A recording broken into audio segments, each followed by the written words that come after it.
Hey guys, welcome to a brand new video to the channel and welcome back to the very long lost noob account. So we're using the noob account because we're going to go and do a money making method which the noob account actually did for quite a portion of its lifespan, and is part of the reason it's 104 herb. This method is one of the best ways to sort of like make free highly profitable herb XP.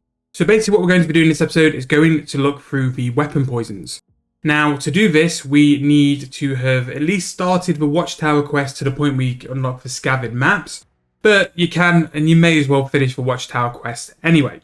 Now, what we're going to be doing is to go get Cave Nightshades. Cave Nightshades are what you need to create the base wep poison. So this video is going to have a couple of different sort of iterations, and it's a bit of an update to a video we did like a couple, maybe like last year, where we're going to look at the whole process of Wep Poison 1 and Wep Poison 2, and I think there might also be a Weapon Poison Triple Plus. So to start with, we're going to go collect these Cave Nightshades. So what I'm going to do, because I can't remember if we can use it, I'm going to take the Magic Notepaper, I'm going to take the Premier Artifact, and I'm also going to take the Grace of the Elves. Now I know that Porters do work, so you can take Porters if you want to, but we're going to take Grace of the Elves because it will be easier, because it will all be charged on one thing. So we just need to charge that up. One thing which is highly beneficial with this method as well is to have something alongside while you're waiting for it to respawn.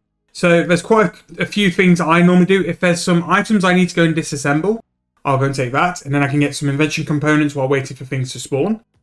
If there is anything I need to do in terms of proteins, so if I need some protein hides, I can take protein hides and get a little bit of XP.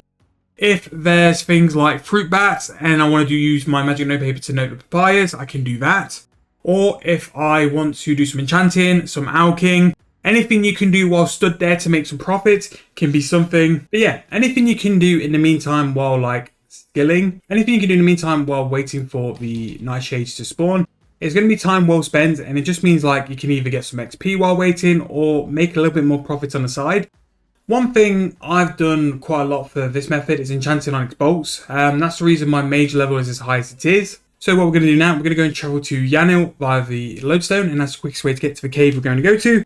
Talk through the method and just show you my sort of rotation, what I sort of do in the meantime. But again, what I would very much recommend, and kind of say is like highly critical, is having something to do in the downtime. I really wouldn't recommend this method unless you've got something to do in between. If you can make some money, it even like adds on to the profit you're going to be making anyway, and at least getting some decent skill XP per hour. We're going to Yanil, and we're going to go south here, and this is the cave I always go to the scavered caves. I find it's got the best sort of selection of the nightshade, which is what we're here for. Now you do need a light source, so I just buy like a standard bullseye lantern because it's not going to go out. And here is the nightshade, so this is what we're after. Now here we've got a selection of 7, and basically all you do is you go round. However, you do need to actually have some gloves, which is what I forgot. So I'm going to quickly go ahead and pick up some gloves, and that's just going to reduce the risk of you like getting poisoned and just getting damaged by it as well. I think you just need to have gloves on to be able to go and pick it, similar to how it is with nettles. So we've gone for some standard leather gloves, just the old classic, and then we just basically work around in rotation, pick our nightshades from the spots, and then after that they begin a respawn process, which can take a little bit of a while, which is why you need something to be doing in the meantime. Like, you don't want to have this sort of downtime. It's just something where you just sort of sit and wait. There's no point going and picking straight after one spawn. You kind of want to go after all 7 have spawned, and at least that way you can run around again in a circle and get a decent amount. Now when I last did it, it worked out that the nightshades were roughly like 10-ish K a pick. So every time you go around in a rotation, you're doing 70k profit, because it is profit. And if you're doing things like enchanting or something else, it's just more money in the pot you're making an hour. As you can see here, I'm just sat here crafting away, no real care in the world, just waiting for these to respawn. And then once they've respawned, I'll do another lap and then simply just repeat for an hour. And you'll still pull a decent amount of crafting or fletching or magic XP, whatever you decide to do. But you've done it while also adding the additional profit from the nightshades as well. Now what the nightshades also need to be seen as is free Herblore XP. This is basically the secondary you need to make the potion, and because of that as well, it means that by collecting it yourself, it's actually profit, but also the XP of creating the potion, and also upgrading the potion, which is a very cheap upgrade, which we'll show now, is all free. So 2 rotations is all we're going to need, and that's all we're going to do for this, but just because like it's pretty much the same now. all you do is pretty much do the same. You do some crafting, then once all 7 have grown again, you'll go and like do it, and then you rinse and repeat pretty much. So that is basically the method of going to get your nightshades. You just need gloves, you need a lantern, you need a discovered map, but you also need something to do in the meantime as well. So what we've got now, wherever it is in my bank, is some cave nightshades, which we'll just make sure are in this tab. There we go, brilliant. Now, to make the weapon poison, we're going to need, so I believe, some coconut milk. The potion we're looking to make is a weapon poison 2+. Now, to do this, we're going to need coconut milk, which we need to buy on a grand exchange. We're going to need to get some nightshade, which we've already got in some poison ivy berries. Now, coconut milk is a funny one because it is actually one of the better flips. Because it's such a sporadic price and because coconuts are such a sporadic price, it's a really good thing to like flip in the meantime. As you can see there, it's actually sold for very much under its mid price. 7.4k is actually really cheap, and its buy price is even cheaper. So I'm going to put an offer in for 5888. And to be fair, at that price, I will stock up on a bit because that is very cheap for coconut milk. Also as well, what's worth looking at, because it can be one of the easiest money makers in the game, is just actually buying a coconut and just transforming it into coconut milk. It doesn't sound like that extravagant or anything, because it really isn't, but it is like a really easy money making method. As you see, very cheap, and especially if we can get it for 5,800 GP each, you're making 1.6k per coconut just basically by harvesting it and turning it into a coconut milk.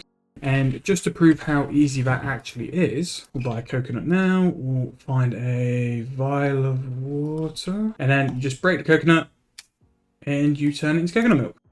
There you go, easy profit. Again, one of the easiest money making methods we've done, and really easy to do anyway. Actually, we'll use that coconut milk to make our potion.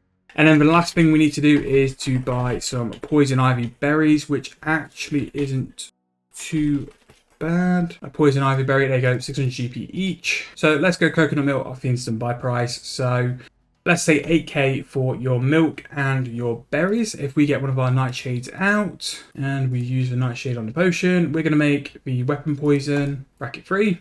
So from 8k, we've just turned that into 29k. So that currently values the nightshade at 21,000 coins each, which means each pass of the cave nightshade spot is currently 140k, which is mental. It's really good profit. Again, it's a tedious money making method, and it does take a little while, but it is very much worthwhile.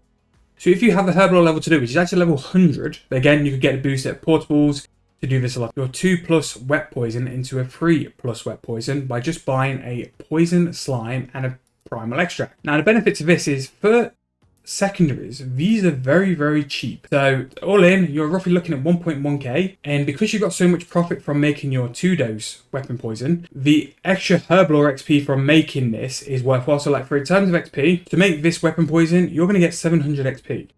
Now you are going to lose a little bit of profit by turning this into a 3+, but if we mix it anyway, even if we're at to 25k, which it states it currently is, we're still 15k profit in terms of Herblore XP, but you've also gained 700 Herblore XP for free. Now, you might see that as not worth it, but it is an option, and sometimes this sells for more. It's weird that the bracket 2 sold for way more than the bracket 3. That's going to go for 26k, so it's kind of over margin, but if we just check the +2, I don't think that's correct for a price, just because it's so high. Oh, it does sell. Okay. So, my opinion would be, don't bother with the extra Herblore XP, just do that. Also, if you are looking for some Herblore XP, you may as well buy the +2 weapon poison to turn it into +3, and there's profit there as well. So, again, with this, there's numerous money making methods. So, picking the actual nightshade is profit, and really good profit providing you've got some other stuff to do. You can make the coconut milk yourself, that is profit, roughly about 1.4k per coconut. You can turn all your ingredients into a 2+ weapon poison, and that's going to be sheer profit. You can turn it to a +3 weapon poison for the Herblore XP and lose a little bit of profit. Or, as another option, you can buy +2 weapon poison on the Grand Exchange, make it to a +3 and make a little bit of Herblore XP as well as some profit as well. But a really good method, really something to be doing while you're doing something else. And again, I've done a video of like dino, headless arrows, and also enchanting, of stuff you can do. Same with papaya fruit as well. In the meantime, in between skills as well, which can definitely be an option with that. But I hope you guys enjoyed. If you have, please remember to give me a like, subscribe to the channel, and I'll see you guys very soon in the next video.